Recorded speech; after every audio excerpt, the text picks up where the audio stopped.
Good morning students. आज का जो हमारा टॉपिक है वो है वाया फोटो की व्याख्या की विधि।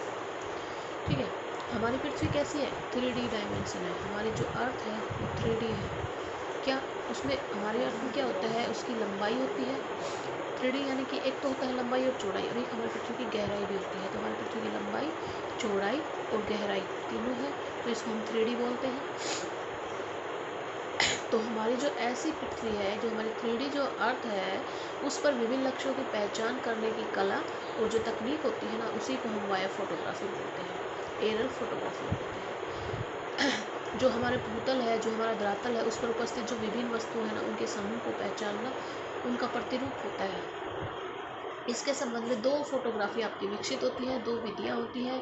पहला आता है आपका पैटर्न रिकॉग्नाइजेशन, यानी कि जो हमारा पैटर्न है, प्रतिरूप है, उसको पहचान करना कि भाई जो कोई वाया फोटो है उस पर वो पैटर्न क्या है, और फिर उस पैटर्न की व्याख्या करना, उस प्रतिरूप की व्याख्या करना, पैटर्न इंटरप्रिटेशन। मैंने आपको पहले भी बताया था आपका कि दो आपकी जो विज्ञान थे वो विकसित हुए थे।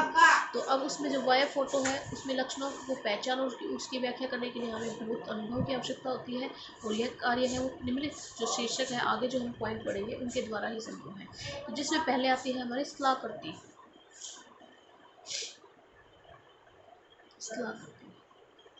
ठीक है, रिलीफ फीचर्स। आपको पता है पृथ्वी का धरातल आपका एक समान नहीं है। अगर एक समान हो तो उसको होमोजेनेसिस बोलते हैं। पृथ्वी पर कहीं पर्वत है, कहीं पठार है, कहीं मैदान है, कहीं आपका गर्त है, कहीं पर कुछ पाया जाता है। तो ये हमारा पृथ्वी का जो सरफेस है वो होमोजेनेसिस नहीं है। वाया फोटो पर ऐसा अगर कोई निम्न क्षेत्र आपको दिखाई देता है, लो लैंड जिसको बोला जाता है, जिससे कोई प्रभाव मार्ग बाहर न जा रहा हो, यानी कोई ऐसा गर्त आपको दिखाई देता है, कोई गर्त बना हुआ है जहाँ से कोई आपका प्रवाह बाहर नहीं जाता, कोई बाहर नदी बाहर नहीं निकलती, केवल आपका बस सिर्फ एक गर्त दिखाई दे रहा है, तो उसको बोला जाता है आपका परिबद्ध गर्त या इनक्लोज्ड बेसिन।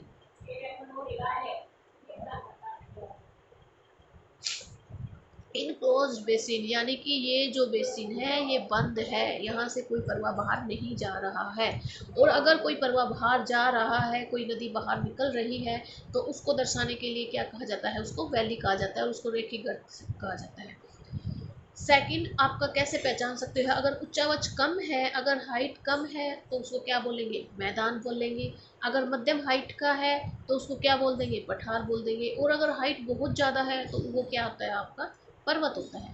ठीक है, तो ये किसके द्वारा? उच्चावच के द्वारा हमने पहचाना कि कहाँ पे मैदान है, कहाँ पर्वत है, कहाँ आपकी पठार पाया जाता है। पहाड़ी की तुलना में जो पर्वत है वो अधिक ऊंचा पाया जाता है।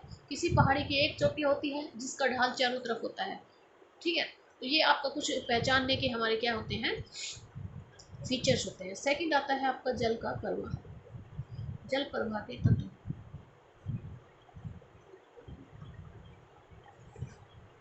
जल प्रवाह के तत्व देखो, वाया फोटो में जो जल की आभा है, आपको मैंने पहले भी बताया था कि साफ जल होता है वो अलग अलग रंग का दिखाई देता है, जो थोड़ा गंदला जल होता है वो आपका अलग रंग का दिखाई देता है। तो जो जल है उसकी विविधता के एकदम साफ साफ नजर आती है। जल की आभा के अनुमान हम लगा सकते हैं कि नदी में जल कितना नदभार लिए हुए है। अगर उसकी आभा का हमें पता है तो हमें पता चल जाएगा कि नदी में कितना नदभार मीन्स आपका कंकड़ पत्थर रेत बजरी कितने पाए जाते हैं। वाया फोटो पर जो नदियाँ होती हैं वो लंबी होती है और कम चौड़ी वक्र रेखाओं के द्वारा दर्शाई जाती है आपकी। जैसे कि इनके प्रतिरूप, नदियों के प्रतिरूप आपको पता होगा। प्रतिरूप कैसा होता है? एक प्रतिरूप होता है इसको बोलते हैं हम आयताकार, पैटर्न्स नदियों के। एक होता है आपका अभिकेंद्रीय। अभिकेंद्रीय मतलब चारों तरफ से नदियाँ आके यहाँ पे गिर जाएगी झील में, इसको जो जो चारों तरफ से नदियाँ आकर गिरेगी उसको अभिकेंद्रीय बोलते हैं। और यहाँ से अगर कोई चारों तरफ से नदियाँ जा रही है तो उसको क्या बोलते हैं? हम अपकेंद्रीय बोलते हैं। और यहाँ मतलब सारी नदियाँ यहाँ आके एक ही झील में मिल रही है, तो उसको हम क्या बोलते हैं? अभिकेंद्रीय। ये पैटर्न्स होते हैं, आपका अभिकेंद्रीय होता है, अपकेंद्रीय होता है, जालीनुमा होता है, आयताकार होता है, अर्य इसी को ही बोला जाता है आपका अपकेंद्रीय को ही। ठीक है, फिर आता है जो आपका थर्ड पॉइंट होता है चट्टाने। चट्टाने देखो, वाया फोटो पर जो हम टोपोग्राफी है, जो स्थलाकृति है, उसको समझने के लिए हमें चट्टानों का बहुत गहरा ज्ञान होना चाहिए। हमें केवल जो धरातल के बाहर चट्टानें दिखाई देती है ना, उनके बारे में ही नहीं, बल्कि जो पृथ्वी के अंदर चट्टानें पाई जाती है उनके बारे में हमें जानकारी होनी चाहिए। आपको पता है पर चट्टानें 3 टाइप्स की होती हैं, आगन्य चट्टानें, आपका अवसादी चट्टानें और कायंद्रित चट्टानें। तो जो केवल आगन्य चट्टानें है ना, वो ही पृथ्वी के अंदर पाई जाती है। बाकी दोनों चट्टानें पृथ्वी के बाहर पाई जाती है आपकी।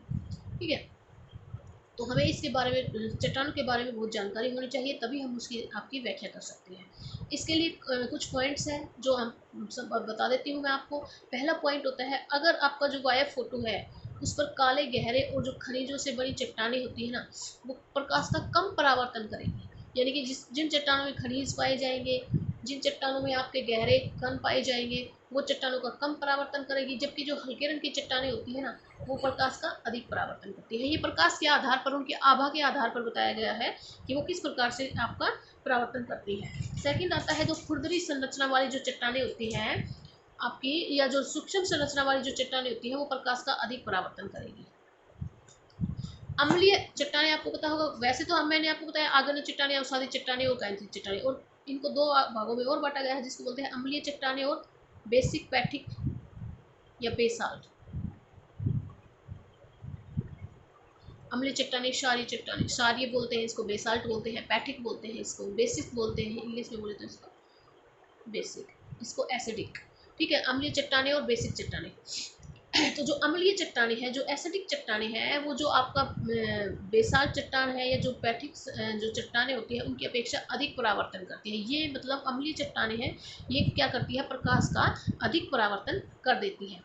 जिन चट्टानों पर आपका अपक्षय का प्रभाव अधिक होता है, वो प्रकाश का कम परावर्तन करती है। अपक्षय मीन्स क्या होता है, अपक्षय का मतलब होता है चट्टानों का आपका धीरे धीरे कटना। अपने मान लो कोई ये चट्टान है, तो अपनी ही जगह पर खड़े होकर धीरे धीरे, कोई नदी आ गई, उसने इसका अपरदन कर दिया, यहाँ से नदी निकल रही है, यहाँ से कटने लग गए हैं ये चट्टानें। हवा तेज, बहुत तेज, यहाँ से कोई पवनी चलने लग रही है तेज, तो यहाँ से वो पवनी इसका अपरदन कर रही है। तो ये प्राकृतिक कारणों से उसका आपका धीरे धीरे कटना ही क्या कहलाता है, आपका अपक्षय कहलाता है। ठीक है, उसके बाद आती है स्थूल व परतदार चट्टानें। ये आपको चट्टानों के बारे में बताने है कि भाई वायु फोटो के आधार, वायु फोटो पर किस प्रकार की चट्टानों को पहचाना जा सकता है। जो वायु फोटो होते हैं उसमें जो दिखने वाली चट्टानें, उसको दो भागों में बांटा जाता है, एक स्थूल चट्टानें, एक आपकी परतदार चट्टानें।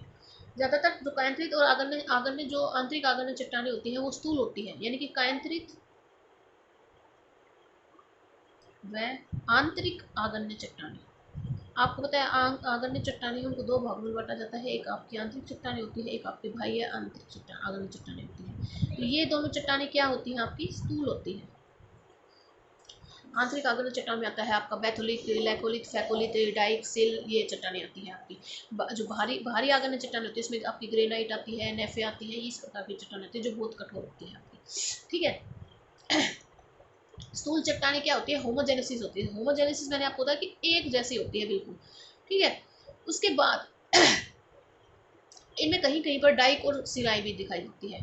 अब देखो, ये काले रंग के रूप में प्रकट होती है। उसके बाद जो परतदार चट्टान में अवसादी चट्टानें आती है, जो परतदार चट्टानें होती है उसमें कौन कौन सी आती है, आपकी अवसादी चट्टानें, ज्वालामुखी चट्टानें। क्यों, क्योंकि भाई परतदार होती है, परत मतलब धीरे धीरे बनती है, उस पर एक परत के ऊपर दूसरी परत धीरे धीरे ऐसे जमती रहती है। तो ये कैसी चट्टानें होती है, आपकी परतदार चट्टानें होती है। सिस्ट होती है, सैल होती है, ये सब कायांतरिक चट्टानें में शामिल हुई होती है। सैल और जो शिष्ट होती है वो कायांतरिक चट्टानें होती है। ये चट्टानें समानांतर पेटियों के रूप में हमारे सामने दिखाई देती है।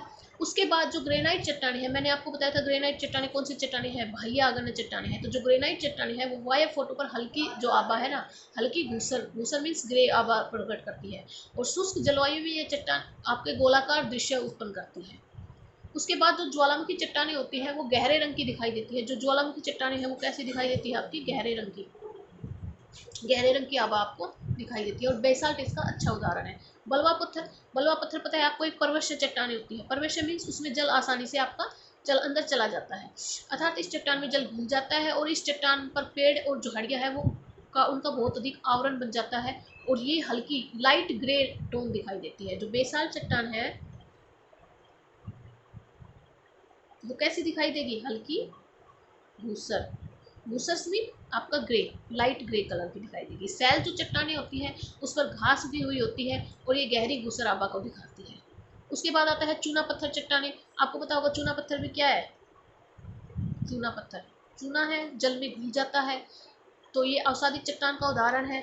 और ये क्या होता है, आपका जो चूनेदार जो युक्त जो क्षेत्र होता है ना, उसमें कई प्रकार की स्थलाकृतियाँ पाई जाती है, जैसे घोल रंध होते हैं, विलय रंध होते हैं, डोलाइन होते हैं, आपका पोलजे होता है, राजकुंड होता है। देखो ऐसे होते हैं, पहले छोटे छोटे छोटे छोटे ऐसे घोल से बन जाते हैं, इनको घोल रंध बोला जाता है। इनमें से जल जाता है, धीरे धीरे ये बड़े होते जाते हैं, इनको विलय रंध बोल दिया जाता है। फिर ये मिलकर बहुत बड़ा ऐसे ऐसे बन जाती है, आकृतियाँ बन जाती है, तब इनको डोलाइन बोल दिया जाता है। यानी कि साइज के हिसाब से इनके नाम रखे गए हैं। तो ये धीरे धीरे जो आपका क्रास्ट स्थलाकृति होती है, टोपोग्राफी होती है, वो बोला जाता है। चूना क्षेत्र में वो बनती है आपका। तो ये होता है आपका चूना पत्थर के बारे में। तो बाकी के जो पॉइंट्स बच गए हैं वो हम कल करेंगे।